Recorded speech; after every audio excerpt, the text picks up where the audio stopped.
de Rachel étaient en captivité. Ils étaient donc oppressés. Alléluia. Pour renvoyer libre les opprimés, Dieu cherche l'amour maternel. Il y a rien qui est impossible à Dieu, je vous assure. Il n'y a aucun système politique que Dieu ne peut pas briser. Mais il veut voir quelque chose. Vous savez, pour que Dieu intervienne, Dieu avait décidé de détruire plusieurs villes. Je me souviens de l'intercession d'Abraham. Quelle est la ville que Dieu avait décidé de détruire? Abraham. Mais Dieu disait à Abraham, tu savais, il a dit juste, n'est-ce pas? Avant que Dieu n'intervienne, Dieu cherche toujours des intercesseurs. Amen. Dieu veut intervenir. Il cherche l'amour maternel. Amen. Il cherche des femmes qui aiment leurs enfants plus que tout. Amen. Quel est le rôle des mamans en plus aimer leurs enfants? Amen. Nous les aimons comment? Quand tu mets un enfant au monde, tu as de l'espérance sur cet enfant.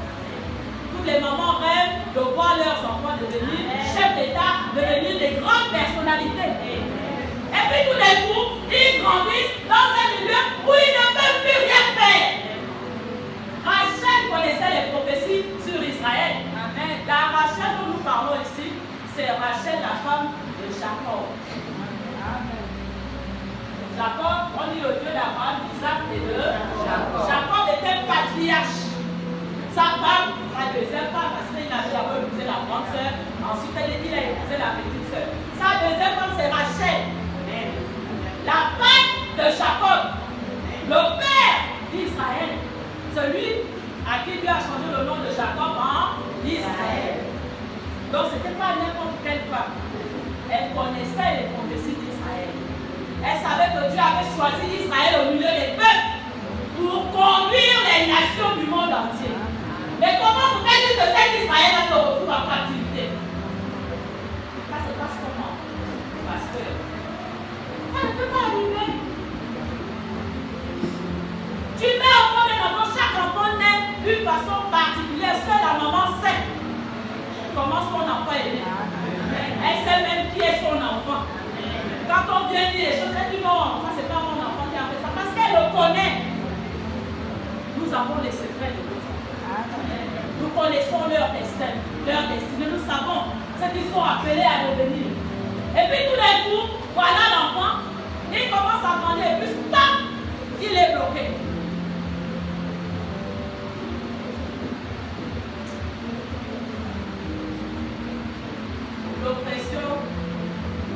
L'oppression,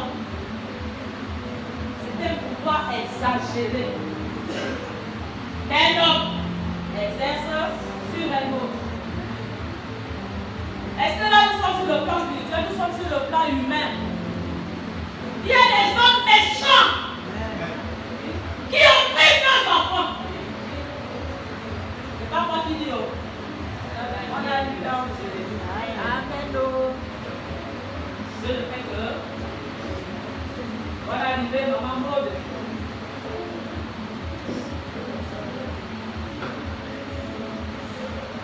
Un homme oppresse un autre. Ça peut arriver dans une famille. Quand on dit que tu es chef de famille, ça ne veut pas dire que tu écrases les autres, que tu écrases les enfants de tes soeurs, les frères. Non! Un chef, c'est celui qui montre l'exemple. C'est pas pour l'écraser. Il y a des personnes qui aiment qu'on les serve. Ils sont des petits dieux. C'est toi qui dois lui laver les habits, c'est toi qui dois lui laver les assiettes, c'est toi lui-même qui s'assoit là. Et tu les aimes d'être humain comme moi. Le service, ça vient du cœur. Si Dieu me dit, fais ça pour ma soeur, je le fais. Et si on me l'impose, ça devient une oppression. Dieu veut briser l'oppression. Il veut voir juste une chose, l'amour. Si au Gabon, il y a des femmes qui aiment leurs enfants, Dieu va délivrer le Gabon de l'oppression. Quelle que soit là où elle vient. Il y a des oppressions politiques, il y a des oppressions économiques, il y a des oppressions sociales, même la religion peut être une oppression.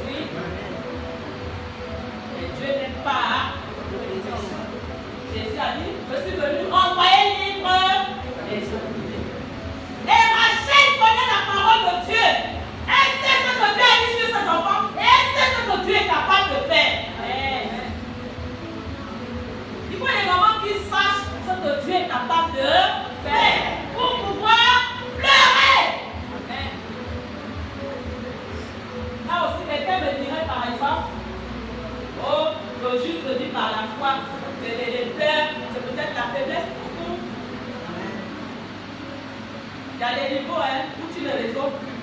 C'est ton cœur qui parle. Amen.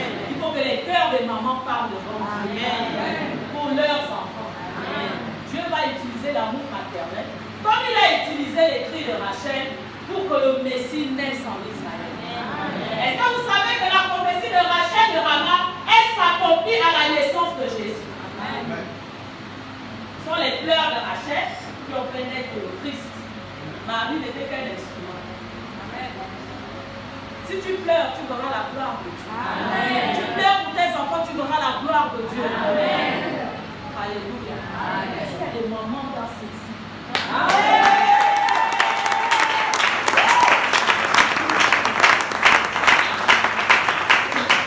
L'oppression, Dieu déteste.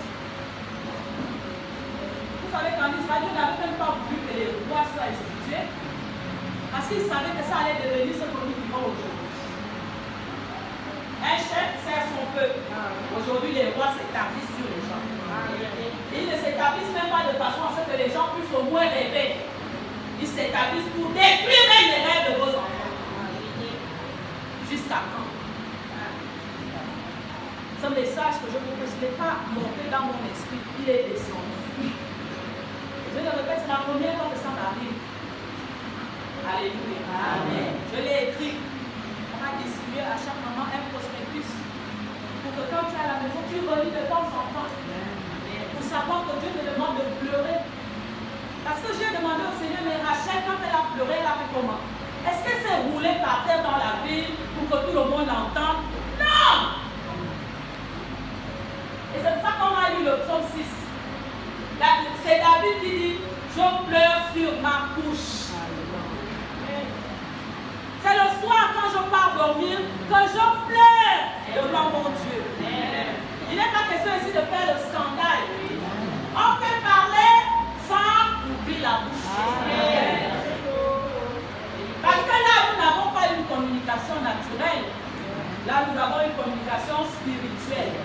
Qui a entendu les cris de Rachel? C'était le prophète Jérémie. C'est Jérémie qui a dit, j'entends des cris à Rama. Donc quand une maman pleure, parce que l'amour maternel, je vais vous dire ce que c'est que l'amour maternel.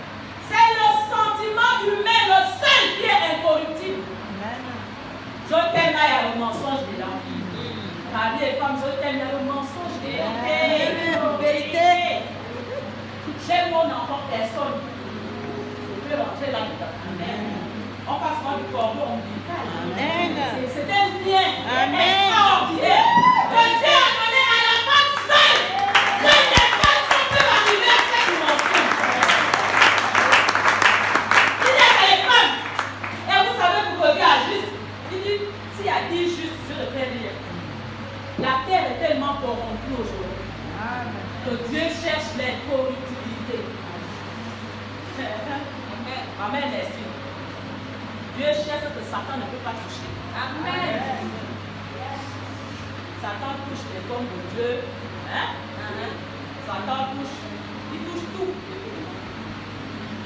Amen. Mais le sentiment maternel, Satan ne peut pas toucher.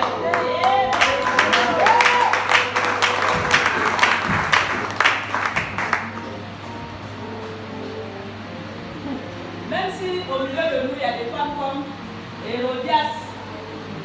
Au moment où Jean-Baptiste annonçait la venue du Seigneur, Hérodias a monté sa fille, n'est-ce pas? Comment une femme peut devenir Hérodias? À cause de quoi? Des puces de poulet?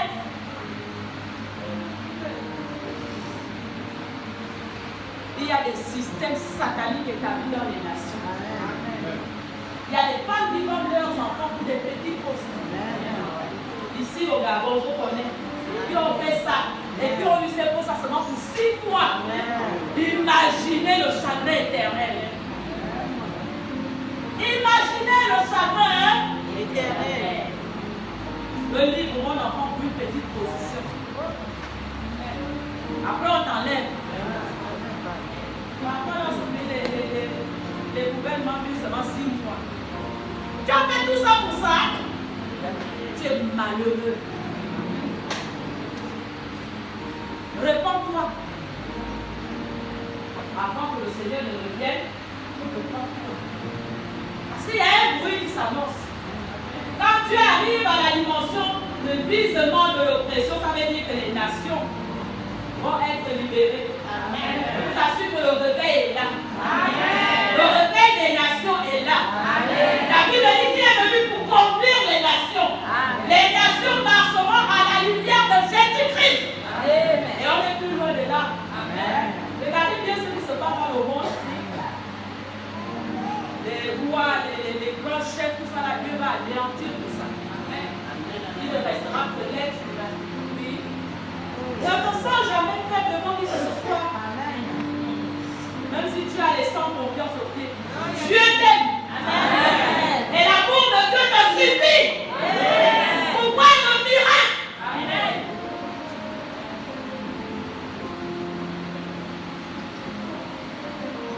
Est-ce que quelqu'un aime la parole de ce soir? Amen.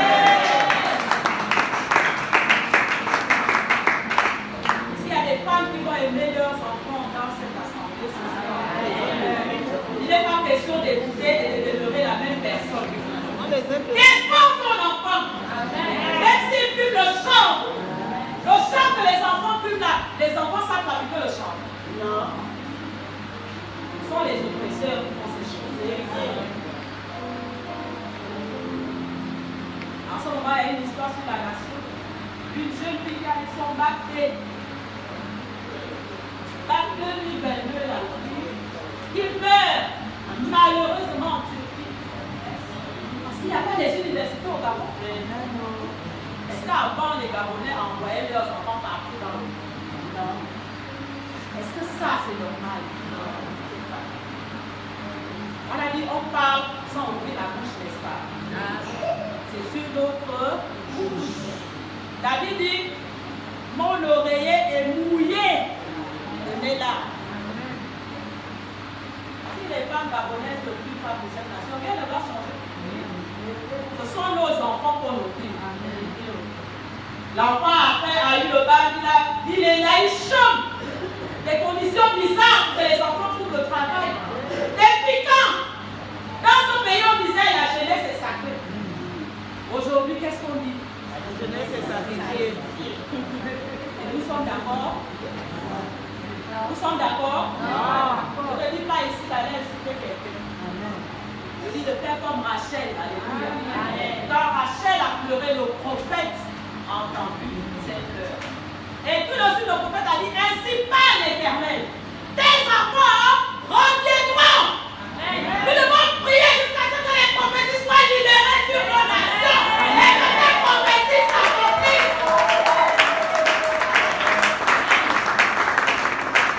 Il n'y a aucun système humain que Dieu ne va briser. Amen. Le système des PD là. Allez-y lire Apocalypse chapitre 16. Dieu a brisé ça. C'est brisé. Amen. Donc défends ton enfant pour qu'il ne tombe pas dans l'homosexualité. Défends-le.